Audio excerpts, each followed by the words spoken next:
दोस्तों, सोचिए, एक ट्रैफिक पुलिस कांस्टेबल अपनी ड्यूटी पर जाती है, देश और लोगों की सुरक्षा के लिए तैयार रहती है। उसके परिवार की उम्मीदें, उसके साथियों का भरोसा और उसका खुद का सपना, सब इन काम में जुड़ा हुआ है। लेकिन एक दिन अचानक वो घर वापस नहीं आती। घर वाले बेचैन, पूरा शहर उसकी तलाश में और थाने में दर्ज रिपोर्ट। और फिर जब उसका शव बरामद हुआ तो सामने आया एक ऐसा सच जिसने पूरे ओडिशा पुलिस के डिपार्टमेंट की नींव हिला दी। क्योंकि इस हत्या के पीछे कोई आम इंसान नहीं था, बल्कि उसका खुद का पति था। और सबसे चौंकाने वाली बात यह भी है, वह पुलिस कांस्टेबल भी था। लेकिन यही कहानी सिर्फ शुरुआत है। इस केस के राज इतने भयानक और चौंकाने वाले हैं कि आप भी सोच नहीं सकते। क्या सच में लालच और पैसा किसी इंसान को इतना खतरनाक बना सकता है? पूरा सच जांच और अदालत की प्रक्रिया के बाद ही सामने आएगा। लेकिन उससे पहले अगर आप चैनल पर नए हैं तो नीचे दी सब्सक्राइब बटन को दबाना मत भूलिएगा और नोटिफिकेशन बेल ज़रूर ऑन करिएगा, जिससे आप ऐसे ही सस्पेंस और क्राइम से भरी रियल स्टोरीज को मिस ना कर दें। ये कहानी है ओडिशा पुलिस के कांस्टेबल दीपक कुमार राउत और उनकी पत्नी सुमित्रा साहू की। दोनों की शादी जुलाई 2024 में कोर्ट में हुई थी, बिना किसी शोर शराबे, बिना बैंड बाजे, बस कागजों पर दर्ज एक रिश्ता। लेकिन शादी के कुछ ही दिनों बाद इस रिश्ते में दरारें पड़ने लगी। सुमित्रा चाहती थी कि उसकी शादी समाज के सामने एक बड़े समारोह के साथ हो, जहां रिश्तेदार, दोस्त और परिवार के लोग मौजूद हों। उसके मन में ख्वाहिश थी कि उसकी शादी भी किसी आम लड़की की तरह यादगार बने, पर इस ख्वाहिश की कीमत थी करीब 20 लाख रुपए। और यहीं से शुरू हुआ दोनों के बीच झगड़ों का सिलसिला। दीपक ने साफ इनकार कर दिया, ना उसके पास इतने पैसे थे और न शायद ही वो खर्च करना चाहता था। धीरे धीरे यह विवाद इतना गहराता गया कि पति पत्नी का रिश्ता कागजी शादी तक सिमट कर रह गया। लेकिन असली कहानी तो अब शुरू होने वाली थी, क्योंकि इस साधारण सी लगने वाली बहस के पीछे छुपे थे ऐसे डरावने राज जो आने वाले वक्त में पूरे ओडिशा पुलिस डिपार्टमेंट को हिला देने वाले थे। 6 सितंबर 2025 की सुबह सुमित्रा रोज की तरह अपनी पुलिस यूनिफॉर्म पहनती है, चेहरे पर वही संजीदगी, ड्यूटी की वही जज्बा, और फिर वो घर से निकल जाती है। लेकिन उस दिन की सुबह उसकी ज़िंदगी की आखिरी सुबह साबित होने वाली थी, क्योंकि ड्यूटी पर जाने के बाद वो कभी घर वापस लौटी ही नहीं। शुरुआत में परिवार को लगा शायद उसे अचानक कोई ट्रांसफ़र मिल गया हो या नाइट ड्यूटी पर भेज दिया गया हो। लेकिन घंटे बीतते गए, मोबाइल बंद, कोई मैसेज नहीं, कोई कॉल नहीं। बढ़ती बेचैनी अब डर में बदल रही थी। आखिरकार घर वालों ने पुलिस स्टेशन जाकर गुमशुदगी की रिपोर्ट दर्ज कराई।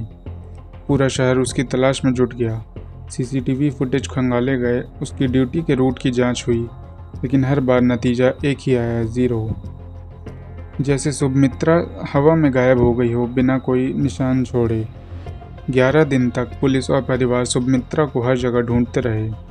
दोस्तों, आप सोचिए, हर सुबह घर वाले यही उम्मीद लेकर उठते थे कि शायद आज कोई खबर मिलेगी, लेकिन हर शाम मायूसी लेकर लौटते। फिर 17 सितंबर को कहानी ने भयानक मोड़ लिया। एक जंगल से तेज गंध आने की शिकायत मिली। पुलिस पहुंची और जैसे जैसे खुदाई शुरू हुई वैसे वैसे सबकी धड़कनें तेज हो गई। और फिर मिट्टी के नीचे से निकला सुमित्रा का शव। उसे बेरहमी से मारकर ज़मीन में गाड़ दिया गया था, जैसे किसी ने उसे अस्तित्व को ही मिटाने की कोशिश की हो। अब सवाल ये था कि आखिर ऐसा कौन कर सकता है। जैसे पुलिस ने जब शक की सुई घुमाई तो सबसे पहला नाम सामने जो आया वो कोई और नहीं बल्कि उसका अपना पति दीपक कुमार राउत था। यानी जिस इंसान ने उसे सबसे ज़्यादा सुरक्षा देनी थी, वही उसके लिए सबसे बड़ा खतरा बन चुका था। पुलिस ने जब दीपक से पूछताछ की तो उसने वही किया जो अक्सर गुनहगार करते हैं, गोलमोल जवाब, झूठे बहाने और सच्चाई छुपाने की कोशिश। लेकिन दीपक भूल गया था कि झूठ के पाँव नहीं होते।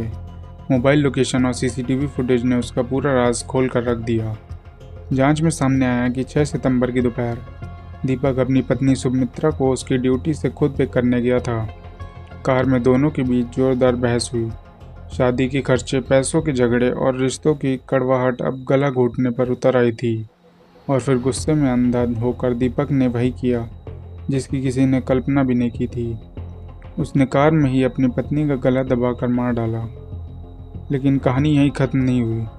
शरीर को छुपाने के लिए दीपक ने शव को कार में रखा और करीब 170 किलोमीटर दूर केओंझर के घने जंगल में ले गया।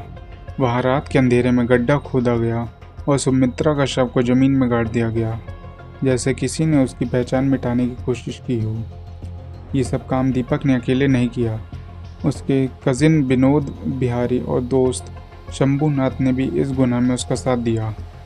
यानी ये हत्या सिर्फ गुस्से का नतीजा नहीं बल्कि एक सोचा समझा षड्यंत्र थी। लेकिन दोस्तों, असली सस्पेंस अब शुरू हुआ, क्योंकि पुलिस की जांच ने एक और ऐसा सच खोला जिसने इस केस को और भी खतरनाक बना दिया। पता चला ये दीपक का पहला गुनाह नहीं था। दरअसल दीपक की पहली पत्नी अपर्णा प्रियदर्शनी की मौत भी मार्च 2022 में हो चुकी थी। आधिकारिक तौर पर उस मौत को एक रोड एक्सीडेंट बताया गया था। तब किसी ने शक भी नहीं किया। परिवार ने इसे नियति मान लिया और पुलिस ने भी मामला वही बंद कर दिया। लेकिन अब सब कुछ बदल गया। जांच में सामने आया कि अपर्णा के नाम पर 1 करोड़ रुपए का बीमा था और उसे पूरे क्लेम का लाभ किसने उठाया है? जी हाँ, दीपक कुमार राउत ने। यही नहीं रखते हैं शक के बादल, क्योंकि उसकी दूसरी पत्नी सुमित्रा साहू के पास भी ठीक उतनी ही रकम का बीमा था, 1 करोड़ रुपए। अब सवाल ये खड़ा हुआ, क्या ये महज एक इत्तेफाक था? पहली पत्नी का एक्सीडेंट, दूसरी पत्नी की हत्या और दोनों के नाम पर भारी भारी बीमा पॉलिसी, या फिर ये सब कुछ एक सोचा समझा खेल था? एक ऐसा खेल जिसमें शादी, रिश्ते और प्यार सब कुछ बस पैसों के भूख के आगे मोहरे बनकर रह गए थे। दीपक की पहली पत्नी अपर्णा प्रियदर्शनी के परिवार ने अब चुप्पी तोड़ दी है। उन्होंने पुलिस में शिकायत दर्ज कराई है कि उनकी बेटी की मौत कोई हादसा नहीं थी बल्कि एक साजिशन हत्या थी। वो एक्सीडेंट जिस पर सभी ने भरोसा कर लिया था, अब उसी पर सबसे बड़ा सवाल खड़ा हो गया है। उधर सुमित्रा की हत्या को पुलिस ने रेड फ्लैग केस घोषित कर दिया है। इसका मतलब है इस मामले को जांच अब रफ्तार तेज़ी से होगी। हर सुराग पर नज़र रखी जाएगी और हर सच सामने लाने की कोशिश होगी।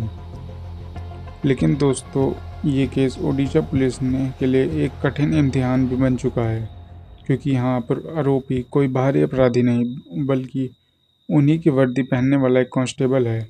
वो वर्दी जो जनता की रक्षा, भरोसे की निशानी मानी जाती है, अब उसी पर दाग लग चुका है। यानी ये केस सिर्फ एक हत्या का नहीं बल्कि पूरे सिस्टम के भरोसे पर सवाल उठाता है। दोस्तों, ज़रा सोचिए, एक पुलिसकर्मी जिस पर लोगों की सुरक्षा की सबसे बड़ी जिम्मेदारी होती है, अगर वही इंसान इतना बड़ा अपराध कर दे तो समाज का भरोसा आखिर कैसे बचा पाएगा? क्या दीपक ने वाकई सिर्फ बीमा का रकम के लिए अपनी दोनों पत्नियों की बलि चढ़ाई, या उसकी पहली पत्नी का वो रोड एक्सीडेंट भी दरअसल एक प्लान्ड मर्डर था? इन सवालों का जवाब अदालत और जांच ही देंगी। लेकिन एक बात आज साफ है, ये केस सिर्फ ओडिशा नहीं बल्कि पूरे देश के लिए एक चेतावनी है। क्योंकि जब इंसान के दिल में इंसानियत मिट जाती है और उसकी आंखों में सिर्फ रुपए की चमक रह जाती है, तो वही लालच उसे सबसे खतरनाक अपराधी बना देता है।